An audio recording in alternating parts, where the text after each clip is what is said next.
627 খ্রিস্টাব্দ। খন্দকের যুদ্ধ চলছে। মুসলমানদের খনন করা গভীর খন্দক পার হয়ে কুরাইশ বাহিনীর এক ভয়ঙ্কর ও দুর্ধর্ষ যোদ্ধা অগ্রসর হয়ে এলো। তার নাম আমর ইবনে আবদ আল উদ। আরবের অন্যতম শক্তিশালী ও কুখ্যাত যোদ্ধা। গর্জে উঠে সে বলল, হে মুসলমানরা, যদি তোমাদের মধ্যে কেউ সত্যিই তার মায়ের দুধ পান করে থাকে তবে সে আমার সামনে এগিয়ে আসুক। তবে জেনে রাখো, আমার মুখোমুখি হওয়ার অর্থই হল নিশ্চিত মৃত্যু। আমর ইবনে আবদ আল উদ এর এই দম্ভ ভরা আহ্বান শুনে মুহূর্তের জন্য মুসলমান শিবিরে নীরবতা নেমে এলো। কেউই তার মোকাবেলায় এগিয়ে এলো না। ঠিক তখনই ক্রোধে ও ইমানি দৃঢ়তায় উজ্জ্বল হয়ে উঠল হযরত আলী রাদিয়াল্লাহু আনহু এর চেহারা। তিনি উঠে দাঁড়িয়ে আল্লাহর রাসূল সাল্লাল্লাহু আলাইহি ওয়াসাল্লামের কাছে বিনীতভাবে আরজ করলেন, ইয়া রাসূলুল্লাহ, অনুগ্রহ করে আমাকে অনুমতি দিন, আমি এই কাফেরের মোকাবেলা করে আসি। হযরত আলী রাদিয়াল্লাহু আনহু এর বয়স তখন মাত্র 23 বছর। আল্লাহর রাসূল সাল্লাল্লাহু আলাইহি ওয়াসাল্লাম স্নেহভরা কণ্ঠে বললেন, হে আলী, তুমি কি জানো তুমি কার সঙ্গে যুদ্ধ করতে যাচ্ছ? সে আরবের অন্যতম শক্তিশালী যোদ্ধা। তুমি এখনো তরুণ, তার সঙ্গে লড়াই সহজ হবে না, বসে থাকো। নবীজি সাল্লাল্লাহু আলাইহি ওয়াসাল্লামের নির্দেশে হযরত আলী রাদিয়াল্লাহু আনহু বসে পড়লেন।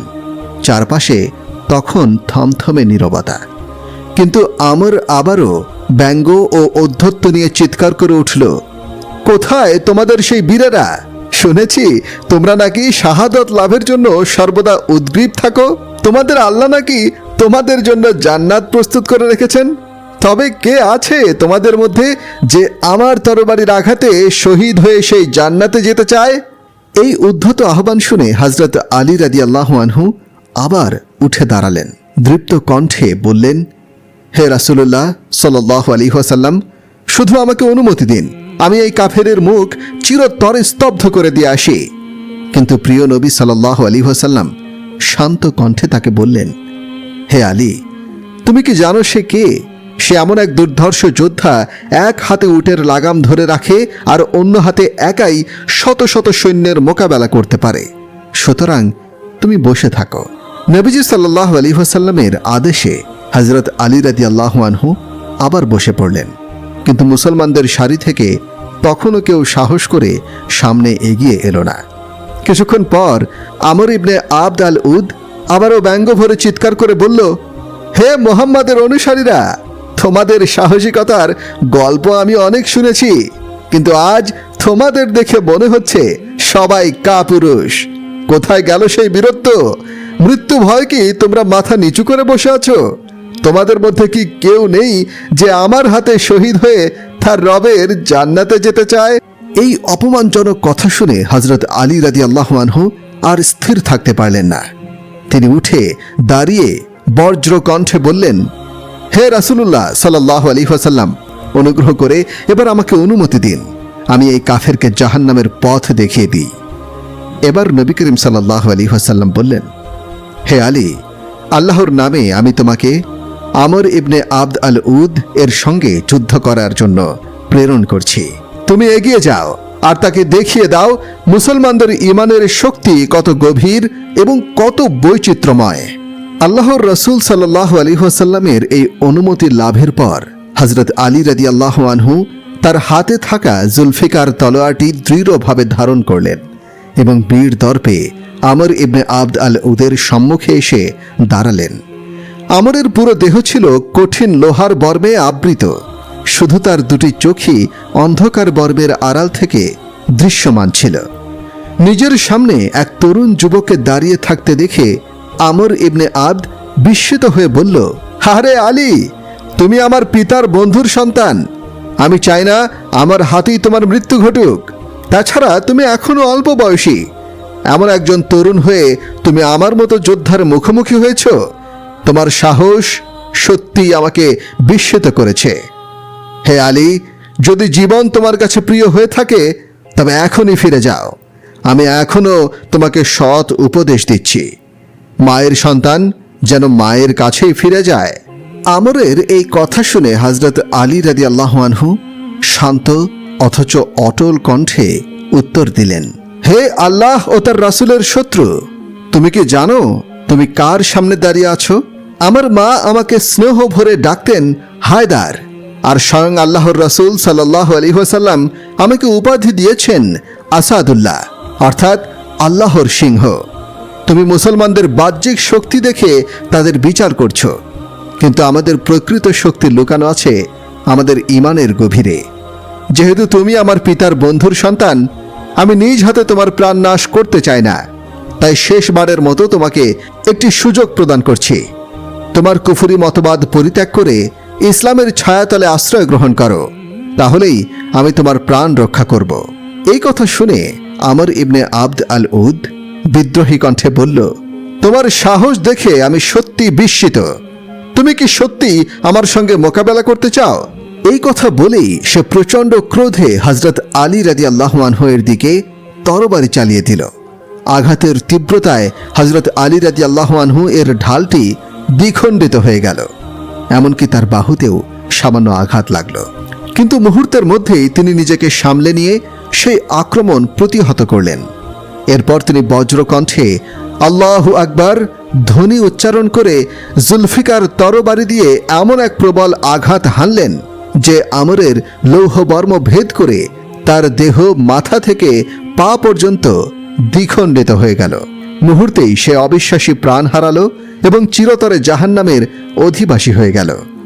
এরপর হযরত আলী রাদিয়াল্লাহু আনহু আমরের নীরব দেহের উপর দাঁড়িয়ে বললেন, তুই কিভাবে আমার সঙ্গে মোকাবেলা করবি?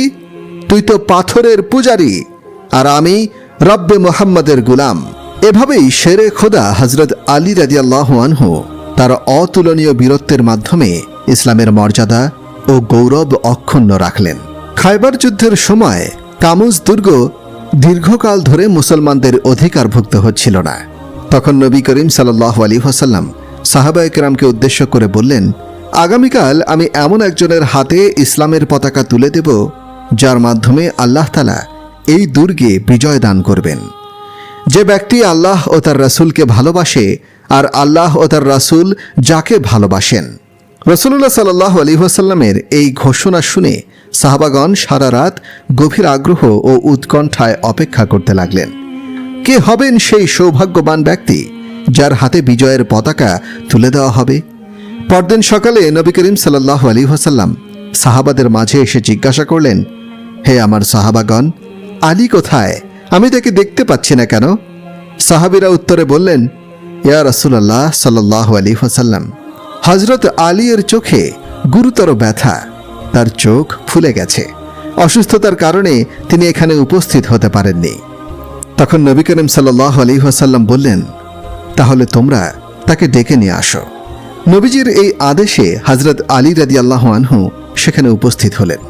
রাসূলুল্লাহ সাল্লাল্লাহু আলাইহি ওয়াসাল্লাম নিজের হাতে তার মুবারক লালা আলীর চোখে লাগিয়ে দিলেন। মুহূর্তের মধ্যেই আলীর চোখের ব্যথা সম্পূর্ণ সেরে গেল। শুধু তাই নয়, নবীজির পবিত্র লালার বরকতে তার দৃষ্টিশক্তি আগের থেকেও আরও স্পষ্ট ও প্রখর হয়ে উঠল। এরপর রাসূলুল্লাহ সাল্লাল্লাহু আলাইহি ওয়াসাল্লাম হযরত আলী রাদিয়াল্লাহু আনহু এর হাতে ইসলামের বিজয় পতাকা তুলে দিয়ে বললেন, হে আলী, এবার তুমি অগ্রসর হও। নিশ্চয় আল্লাহ আজ তোমার হাতেই খায়বারের বিজয় দান করবেন। তবে প্রথমেই তুমি তাদেরকে ইসলামের দিকে আহ্বান করবে। যদি তারা আল্লাহ ও তার রাসূলের দাওয়াত গ্রহণ করে তাহলে তাদের সঙ্গে যুদ্ধ করবে না, কিন্তু যদি তারা দাওয়াত প্রত্যাখ্যান করে এবং কুফরি অবস্থানের উপরে অটল থাকে তাহলে তাদের সঙ্গে সংগ্রামে লিপ্ত হবে। আর মনে রেখো, তোমার মাধ্যমে যদি একজন মানুষের সঠিক পথে ফিরে আসে তবে তা তোমার জন্য 100 লাল উট লাভ করার চেয়েও অধিক কল্যাণকর হবে। রাসূলুল্লাহ সাল্লাল্লাহু আলাইহি ওয়াসাল্লামের পক্ষ থেকে নির্দেশ পাওয়ার পর হযরত আলী রাদিয়াল্লাহু আনহু অল্প সংখ্যক মুসলিম যোদ্ধাকে সঙ্গে নিয়ে খায়বারের সেই সুদৃঢ় কামুস দুর্গের সামনে উপস্থিত হলেন। দুর্গটি এতটাই শক্ত ও দুর্ভেদ্য ছিল যে দীর্ঘদিন ধরে কেউই তা জয় করতে পারেনি। এই দুর্গের অন্যতম প্রধান নেতা ছিল মারহাব, যার বীরত্ব ও যুদ্ধ দক্ষতার কাহিনী সমগ্র আরব জুড়ে কিংবদন্তির মতো ছড়িয়েছিল। মুসলিম বাহিনীকে আলীর নেতৃত্বে দুর্গের সামনে এসে দাঁড়াতে দেখে মারহাব যুদ্ধবেশ ধারণ করে সম্পূর্ণ অস্ত্রে সজ্জিত হয়ে দুর্গ থেকে বেরিয়ে এলো। সে গর্ব ভরে মুসলমানদের উদ্দেশ্যে চ্যালেঞ্জ ছুড়ে দিয়ে বলল, হে মুসলমানেরা, তোমাদের মধ্যে কি এমন কোনো সাহসী যোদ্ধা আছে যে আমার সঙ্গে মোকাবেলা করার ক্ষমতা রাখে? যদি থাকে তবে সামনে আসুক এবং আমার তলোয়ারের ধার পরীক্ষা করুক। এই চ্যালেঞ্জ শুনে হযরত আলী রাদিয়াল্লাহু আনহু দৃঢ় কণ্ঠে সামনে এগিয়ে এসে বললেন, হে আল্লাহ ও তার রাসূলের শত্রু, আমি তোমাকে পরাজিত করে জাহান্নামে নিক্ষেপ করার জন্য প্রস্তুত রয়েছি। মারহাব তখন উদ্ধত হাসিতে বলল, হে আলী, খায়বারের প্রতিটি মানুষ আমার বীরত্ব জানে, আর সমগ্র আরব জানে আমার তলোয়ার কতটা ধারালো। যদি নিজের জীবন প্রিয় হয়ে থাকে তবে এখনই ফিরে যাও, কারণ আমার সঙ্গে যুদ্ধ করা মানেই মৃত্যুকে আহ্বান করা। তখন হযরত আলী রাদিয়াল্লাহু আনহু অটল আত্মবিশ্বাসে বললেন, হে মারহাব, জেনে রাখো, আমার মা আমাকে হায়দার বলে ডাকতেন। আমি এক দুর্ধর্ষ যোদ্ধা এবং ইসলামের পতাকা উঁচিয়ে ধরতে প্রয়োজনে জীবন দিতেও আমি প্রস্তুত। তুমি এ কথা ভালোভাবে মনে রাখো। যার হৃদয়ে ইমানের দীপ্ত শক্তি বিরাজ করে, আল্লাহর ওপর যার অটল ও পরিপূর্ণ বিশ্বাস রয়েছে, তার তলোয়ারের আঘাত কতটা ভয়ঙ্কর হতে পারে তা কল্পনারও বাইরে। সে কারণেই আমি তোমাকে প্রথমেই ইসলামের পথে আহ্বান করছি। যদি তুমি আল্লাহ ও তার রাসূলের পথে ফিরে আসো তবে তুমি নিরাপদ থাকবে। হযরত আলী রাদিয়াল্লাহু আনহু এর এই বলিষ্ঠ ও দৃঢ় বাক্য শুনে মারহাব ক্রোধে ফেটে পড়ল। সে রাগান্বিত কণ্ঠে বলল, আমি এখানে তোমার কোনো আহ্বান শুনতে আসিনি, আমি এসেছি যুদ্ধ করতে। এসো হে আলী, আজ প্রমাণ হোক কার বাহুবল অধিক শক্তিশালী। এরপরই শুরু হলো ইতিহাস খ্যাত এক ভয়ঙ্কর দ্বন্দ্বযুদ্ধ। দুই বীরই অতুলনীয় দক্ষতায় তলোয়ার চালাতে লাগলেন। চারপাশে ঝলসে উঠল অস্ত্রের ঝনঝন শব্দ। কিন্তু যুদ্ধের এই নির্ণায়ক মুহূর্তে হযরত আলী রাদিয়াল্লাহু আনহু বজ্রসম শক্তিতে মারহাবের মাথায় এমন এক আঘাত করলেন যা তার লৌহবর্ম ভেদ করে শরীরসহ তাকে দ্বিখণ্ডিত করে ফেলল। মুহূর্তের মধ্যেই মারহাব মাটিতে নিথর হয়ে পড়ল। এই দৃশ্য দেখে খায়বারের ইহুদিরা ভয়ে আতঙ্কিত হয়ে উঠল। তবু তারা সহজে পরাজয় স্বীকার করল না। দুর্গের নিরাপদ আশ্রয়ে না থেকে তারা বাইরে বেরিয়ে এসে মুসলমানদের সঙ্গে তীব্র ও রক্তক্ষয়ী যুদ্ধে লিপ্ত হল। যুদ্ধের এক পর্যায়ে প্রবল আঘাতে হযরত আলী রাদিয়াল্লাহু আনহু এর ঢালটি ভেঙে যায় এবং তিনি সম্পূর্ণ ঢালহীন হয়ে পড়েন। কিন্তু তাতেও তার দৃঢ়তা টলেনি। তিনি আল্লাহর নাম স্মরণ করে খায়বারের সেই বিশাল ফটকটি বাম হাতে শক্ত করে আঁকড়ে ধরলেন এবং অসীম শক্তির এক টানে মুহূর্তের মধ্যেই দরজাটি উপড়ে ফেললেন। বিস্ময়ের সেই দৃশ্য ইতিহাসে চিরস্মরণীয় হয়ে রইল। অতঃপর হযরত আলী রাদিয়াল্লাহু আনহু শত্রুদের প্রবল আক্রমণ প্রতিহত করার জন্য দুর্গের সে ভারী গেটটাকেই ঢাল হিসেবে ব্যবহার করতে লাগলেন। এক হাতে সেই গেট ধারণ করে তিনি এমন বীরত্বপূর্ণ প্রতিরোধ করে তুললেন যে মুসলিম বাহিনীর মনোবল বহুগুণে বৃদ্ধি পেল। এই দৃশ্য দেখে শত্রুপক্ষ আর বেশিক্ষণ টিকে থাকতে পারল না। একে একে তারা পরাজয়ের পথে অগ্রসর হতে লাগল।